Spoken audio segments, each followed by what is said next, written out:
mentioned about how the audience like to interact. Have you noticed a specific way in which the audience have a preference?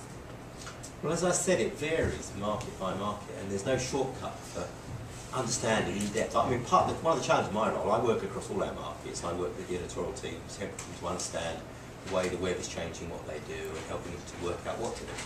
What I can't do is tell them what to do, because they understand their market, and so I need to work with them, and there's no shortcut for understanding the details of the dynamics in a particular market. One of the things that is one of the useful tools I found to helping to understand what might work well online is to look at what works well in face-to-face interactions. So there's usually conferences and exhibitions and so on. There's places where people get together physically in a market. And if you go to those events and say, what sort of interactions works really well in a face-to-face space in this sector? And is there an online equivalent of that? So for example, I used to be editor of Computer Weekly, and in IT events, always, because they never believe a word that the IT suppliers say, because they're trying to flog their kit. They're very sceptical of the consultants like the Gartners and the Forresters, and they really want to hear their peers. And the sessions that were always the most packed were birds of a feather sessions, where you just get a bunch of people in a room who have some similar challenge. They're all trying to do the same sort of thing with their IT, and just talking and letting them talk to each other. And so that, if you take that to, okay, is there some way, that sort of interaction clearly is valuable to that audience. Is there some way we can take that, make it work online, and ideally use some of the characteristics of online to make it work even better than it does in a face-to-face space? So for example, you can have more people involved online than you can in a face-to-face space. So whereas in a room with 30 people, the person who's got the direct experience that can help you with your particular problem might not have to be in the room. But there might be somewhere there on the web, and if you can pull them into the interaction, then that makes it more powerful. Also on the web, you've got the ability to search back through previous things. If you come into the session halfway through, you only hear what, it's live, it's streaming, whereas on the web, you've got the ability to search back through stuff. So that's something we find quite a powerful thing to do. You go into each individual market and say, okay, what sort of interactions work well at face-to-face events here, and how can we somehow replicate that? I was just having a conversation last week with one of our editors about how they, Variety is one of our magazines in the States, the Bible of the entertainment industry, and understanding what sort of interaction they could do on their website. One of the things they're going to do is look at what sort of successful interactions happen on their face-to-face events. But in fact, often when we're trying to get our heads around what we should do on our sites, we're finding that often a more useful analogy, more useful than thinking about it as the way we used to work in print as a publishing situation, is to think about it as a face-to-face event, because it is like being in the same virtual space as your audience. So if you think of it as a face-to-face event rather than as a publishing situation, then often that leads you to think in the right sort of direction. It certainly, as I said earlier, it can stop you making the sort of social faux pas that you very easily make if you don't think of it in that sort of way. But it can also help you to identify some of the maybe interactions, some of the ways you might add to the value to the audience, because you can think, yes, I could see that would add to the value of the experience in a face-to-face event. In the same way as getting journalists to think about, imagine if you had your audience sitting around you while you're doing your job. What would you say to them? If you could think of something that if they were sitting there next to you, you'd probably say to them, then it's probably worth tweeting that, or blogging it if it's a bit longer than a tweet. And that sort of thinking about yourself in a face-to-face situation is often a good guide for what to do. You mentioned earlier that journalists were judged on the quality of their articles, and that was, like, the quality of an article was judged by how much traffic it gained.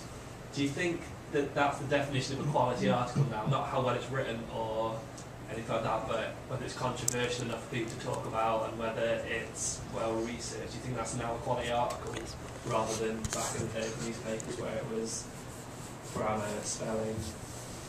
You've got to be a bit careful. I think there's always a bit of elitism amongst journalists, and actually I think there's always been a strong element of truth in that the only real measure of the quality of journalism is whether the target audience really wants to consume and engage with it. If they don't, then however many awards it wins, however much other journalists think that was a great bit of work, it's hard to argue this is a great piece of journalism if no one wants to read it, which they can.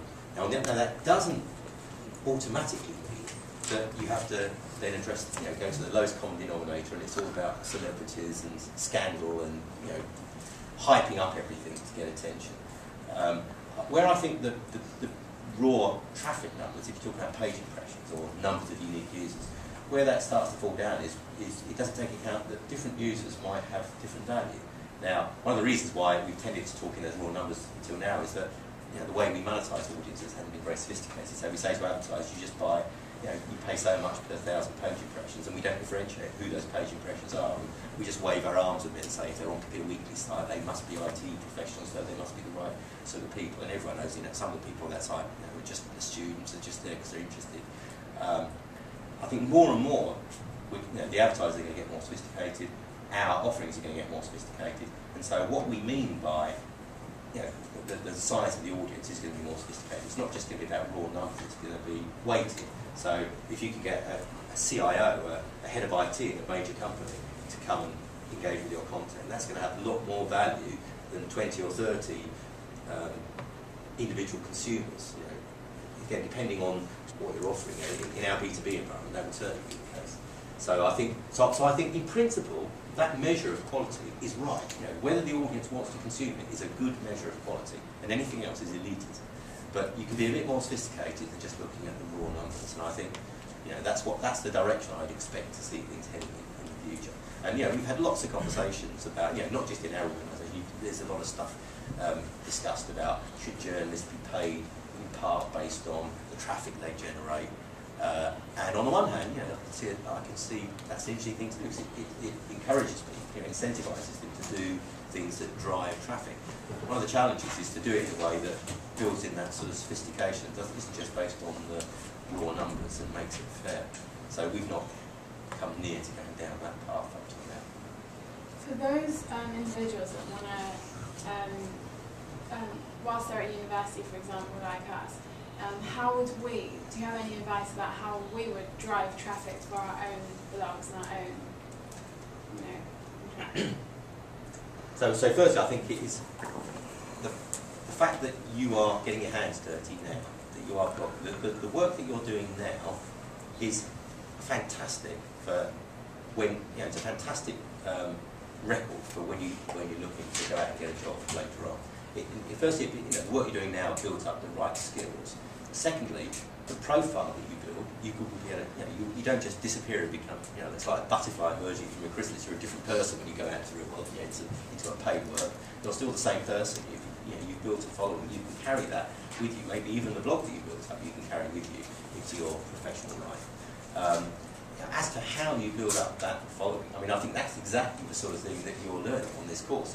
It's a combination of understanding your audience, which is something you've always had to do well if you've been a good journalist, understanding the heartbeat of your audience, what makes them tick, what they're really interested in, but in particular understanding how to use the tools around you, so how to use social media, how to use Twitter, how to use a blog, how to use those tools to reach out to where your audience are and build a relationship with them, and then drive people back to your own content.